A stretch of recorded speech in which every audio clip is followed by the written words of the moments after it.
الحمد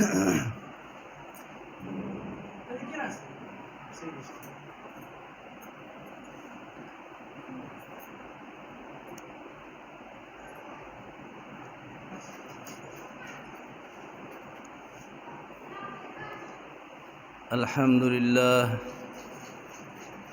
والصلاة والسلام على رسول الله محمد وعلى آله وأصحابه ومن تبعهم بإحسان إلى يوم الدين.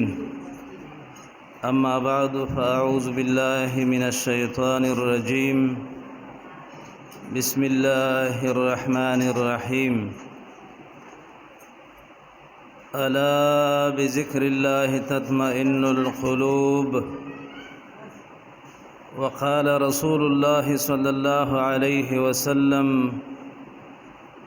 مثل الذي يذكر ربه والذي لا يذكر مثل الحي والميت، أو كما قال صلى الله عليه وسلم.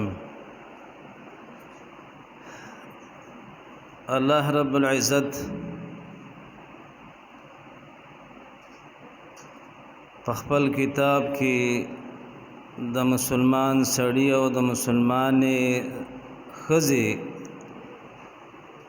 یو صفت دا بیان کړی دی چې الله به یادوي او د الله ذکر به کوي. سورة احزاب کې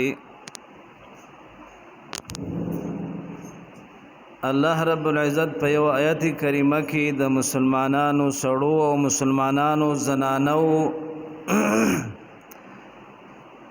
لس صفات بیان کړی دي. پاغي کې یو صفت ده والذاکرین الله کثیرا والذاکرات. نارینه بم الله یادوي او زنانه بم الله یادوي. دا الله ذکر بکئی. دا الله ذکر دا یو داسې شی دی چې د دې په وجه باندې زړه ته چین، سکون، اطمینان حاصلیږي. الله رب العزت فرمایي: الا بذکر الله تطمئن القلوب. خبردار، دا الله په ذکر سره، دا الله په یاد سره چین، سکون، اطمینان زړونو ته حاصلېږي. او دا الله نبی فرمایي صلی الله علیه وسلم: مثال د هغه سړی، د هغه زنانا چې خپل رب یادوي او د الله ذکر کوي، او د هغه انسان چې هغه د الله ذکر نه کوي. مثل الحي والميت، مثالی د ژوندۍ او د مړي دی.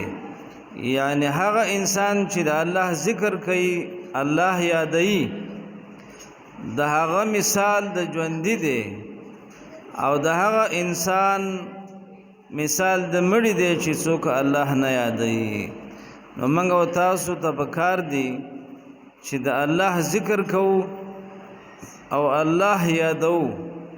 د الله ذکر، د الله لوی، د الله تسبیح، د الله تهلیل، د الله پاکی بیانو هر وخت کې، او خصوصا په دې میاشت د رمضان کې چې موږ تاسو د الله ذکر ډیر کوو.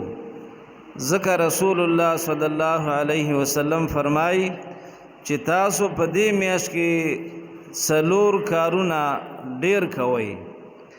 دو د الله د رضا د پاره کوي، او دو داسې کارونه لري چې دا غي نه ستاسو خلاصې نشته.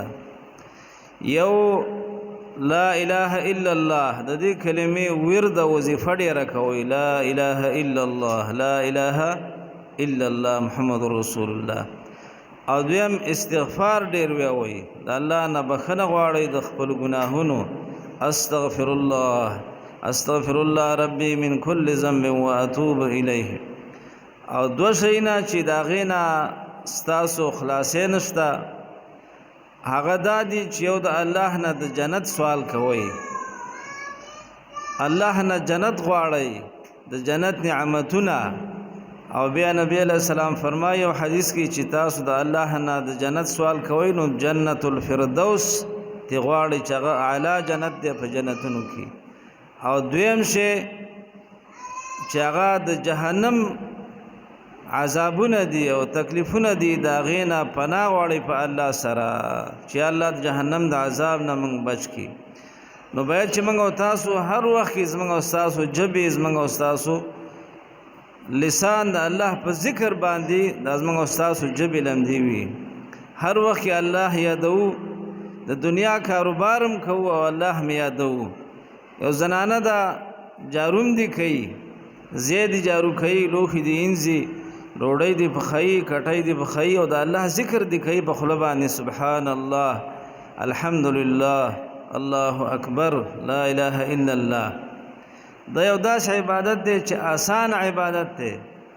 ذکر هر وخت انسان کولی شي او داس ویو کنوي ولاړ وي ناست وي ملاست وي روان وي هر وخت کې د الله ذکر کولی شي. او الله رب العزت قرآن کریم کې د یو عبادت په باره کې داسې نه دي فرمایلی چې دا عبادت تاسو ډیر کوئ ما سوا د ذکر نه. الله رب العزت فرمایي یا ایها الذین آمنو اے د ایمان خوندان اذکر الله ذکرا کثیرا تاسو د الله ذکر ډیر کوئ په کثرت سره د الله ذکر کوئ.